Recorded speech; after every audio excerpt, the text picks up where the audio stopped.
Consummation. Not a word you hear very often, I'm guessing. The Oxford Dictionary lists two definitions for consummation, and the way they play together is very interesting. The first definition is this: the action of making a marriage or relationship complete by having sexual intercourse. This is the context within which our society most often uses this term. The second definition is this: the point at which something is complete or finalized. Looking at these two definitions, I believe that we can find a clear connection between a married couple's consummation and the completion or finalization of a project or deal. When a married couple has sex for the first time, they are, in a sense, sealing their agreement. Through sexual union, they are finalizing their marriage covenant. However, there is a third definition that can be based on biblical truths. That is what we will be exploring, the biblical truth of consummation.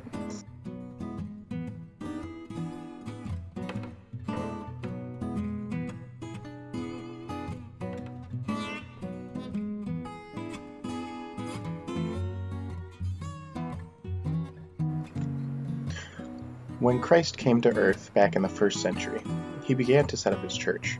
During his earthly ministry, he taught in public, in private, in synagogues, and in town squares.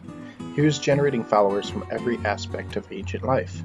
Some of his Jewish disciples thought that Christ was going to dethrone Rome and set up an earthly kingdom right away. They thought to themselves, is this the Messiah we've been waiting for? Will we finally be freed from the grip of the Roman Empire?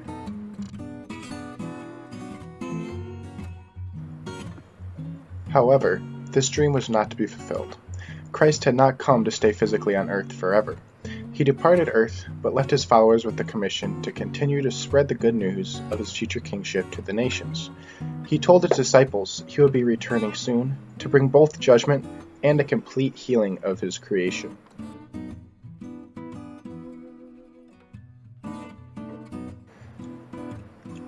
There are several places in Scripture where a comparison is made between Christ as a groom and the church as his bride. One of these is Matthew 9:15. And Jesus said to them, the attendants of the bridegroom cannot mourn as long as the bridegroom is with them, can they? But the days will come when the bridegroom is taken away from them, and then they will fall fast. Another is Revelation 19:7.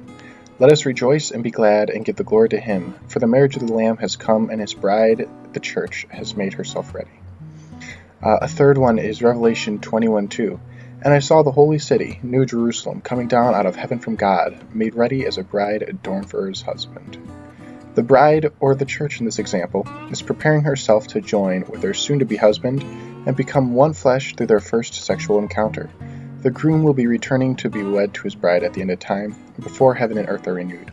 At this point, the two will become one through consummation of their marriage.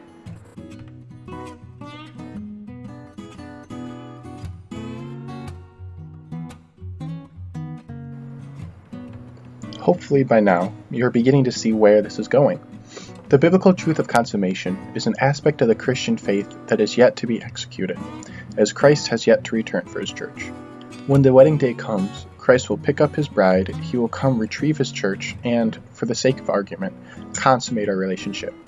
At this time, he will also be completing and finalizing his mission to redeem the earth that began when he first came to earth 2,000 years ago.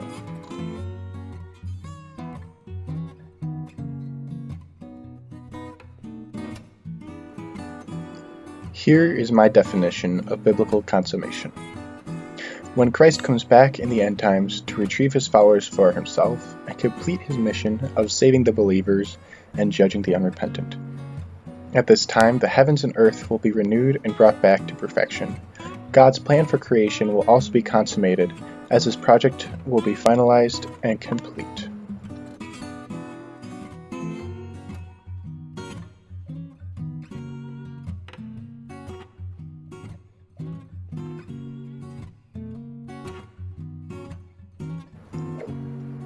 While consummation can be a very confusing topic to discuss and understand in the context of our modern-day Christianity, it is a vital concept to grasp, as it is the end goal of our faith, the result of Christ's life, death, and resurrection.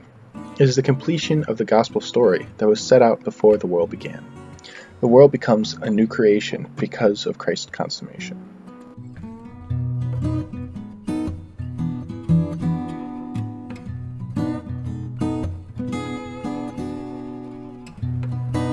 Consummation.